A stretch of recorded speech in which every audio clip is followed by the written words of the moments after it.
أعوذ بالله من الشيطان الرجيم.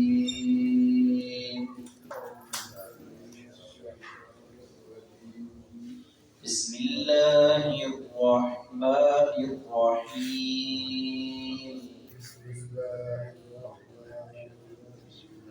وخلقنا لهم من مثله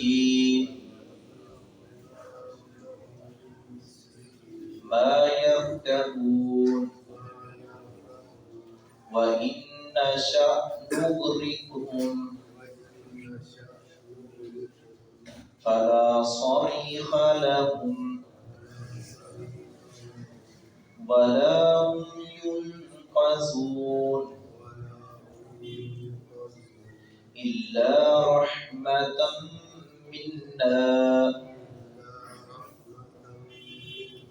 ومتاعا إلى حين. وإذا قيل لهم اتقوا ما بين أيديكم وما خلفكم لعلكم ترحمون.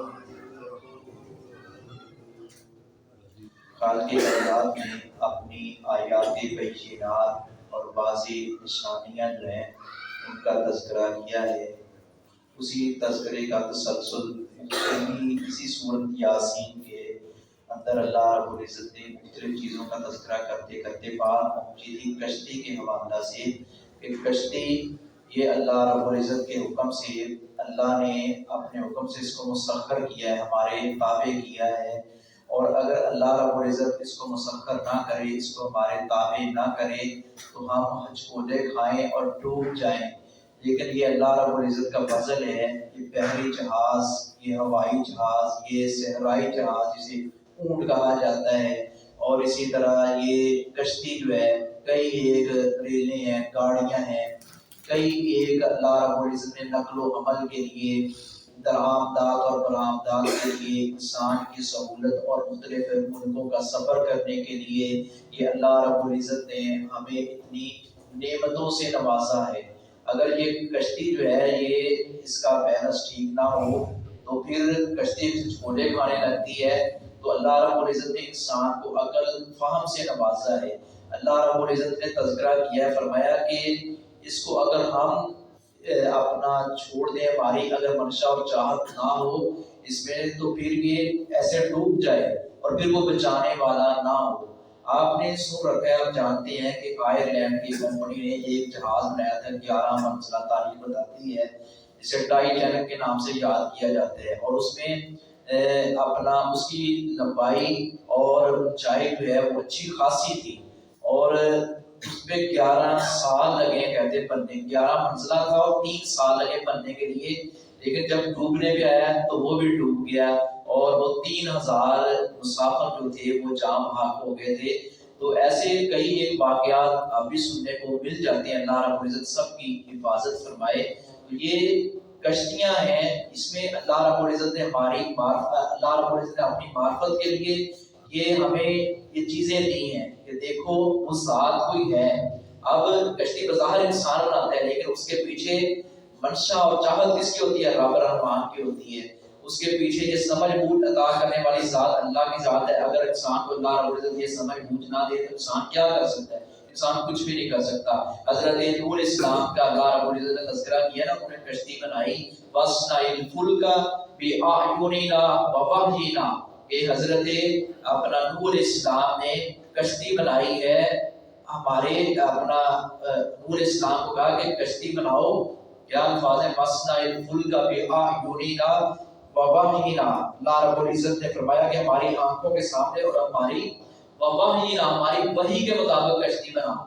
وحی ایک وحی ہوتی ہے دل میں القاء کرنا، اس کے لیے بھی قرآن کریم میں اللہ رب العزت نے وحی کا لفظ بولا ہے. اسی طرح شہد کی مکھی کے بارے میں آتا ہے کہ آپ نے مکھی کی طرف وحی کی. اس کا مطلب یہ نہیں اس کے پاس کوئی کتاب آئی ہے. مکھی وحی کا مطلب بعض جگہ پر لقاء بھی ہے کہ اللہ رب العزت نے دل میں بات، انسان کے دل میں بات ڈال دی.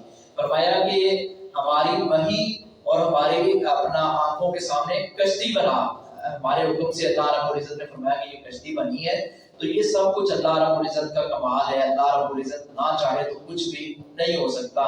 ہمیں چاہیے کہ ہم اس کے غلام بن کر رہیں، ہمیں چاہیے کہ ہم اس کے ساتھ اپنا تعلق مضبوط کریں، ہمیں چاہیے کہ ہم یہ جو صفات ہیں، مشکل کشا، حاجت روا، غوث اعظم، دستگیر، یہ صرف اور صرف اللہ رب العزت کی صفات ہیں، باقی سارے اس کے بندے ہیں۔ ہاں بندوں میں اللہ رب العزت نے مقام عطا کیا ہے، کوئی صحابی بن گیا، کوئی نبی بن گیا، کوئی ولی بن گیا، لیکن ہیں سارے اللہ کے در کے فقیر ہیں۔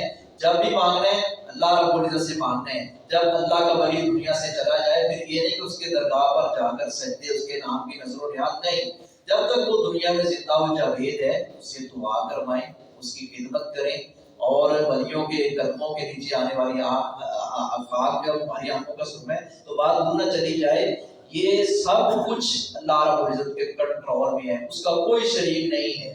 وَخَلَقْنَا لَهُمْ، اور ہم نے پیدا کی ان کے لیے بھی مثلی، اس جیسی اور سواریاں۔ پیچھے کشتی کا تذکرہ ہوا تھا، پھر آگے جا کر کشتی کا تذکرہ آ رہا ہے، تو اللہ رب العزت نے فرمایا ہم نے اس جیسی کئی سواریاں تیاری، صرف یہ کشتی نہیں ہے، ہوائی جہاز بھی ہے۔ اسی طرح اللہ رب العزت نے فرمایا یہ چلنے پھرنے کے لیے کئی ایک گاڑیاں، بسیں، اور یہ اللہ رب العزت نے یہ نظام بنایا خوبصورت، ما یرکبون، جن پر وہ سوار ہوتے ہیں۔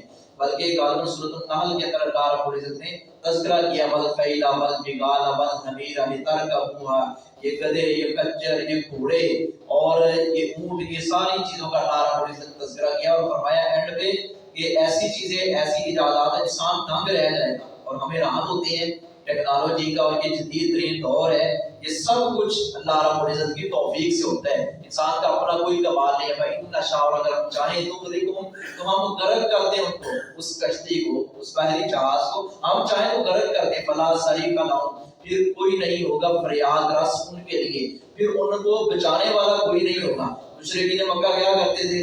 جب کشتی ڈوبنے لگتی تھی تو کہتے تھے کہ اللہ بچائے گا، اللہ بچائے گا۔ جب کشتی کا بیلنس ٹھیک ہو جاتا تو پھر کبھی کسی سے مدد مانگتے، کبھی کسی سے مدد مانگتے، تو اللہ رب العزت نے ان مشرکوں کی تردید کی۔ آج یہی رویہ، یہی روش بدقسمتی سے ہمارے مسلمان گھرانوں کے اندر پیدا ہو چکی ہے، ہمیں اس سے بچنا چاہیے۔ ولا ہم ان کا سن، اور نہ وہ چھڑائے جائیں گے۔ اگر اللہ ڈبونے پہ آئے تو پھر کوئی نہیں چھڑا سکتا، اللہ مگر رحمتن، ہماری رحمت سے، منا، ہماری طرف سے، ومتاعن الہی، اور فائدہ ہے ایک مدت تک۔ اللہ رب العزت نے فرمایا ایک مدت ہے، اس سے جتنا فائدہ اٹھا سکتے ہو اٹھا دو، ہماری رحمت سے یہ سب کچھ ہوتا ہے۔ وَإِذَا قِيلَ لَهُمْ، اور جب کہا جاتا ہے ان کے لیے اتقوا، تم بچو، جب انہیں کہا جاتا ہے کہ تم بچو، ما بین ایدیکم، اس عذاب سے جو تمہارے سامنے ہے، وما خلفکم، اور جو تمہارے پیچھے ہے، لعلکم ترحمون، تاکہ تم پر رحم کیا جائے۔ اس کا جواب آگے آئے گا، اللہ عمل کی توفیق عطا فرمائے۔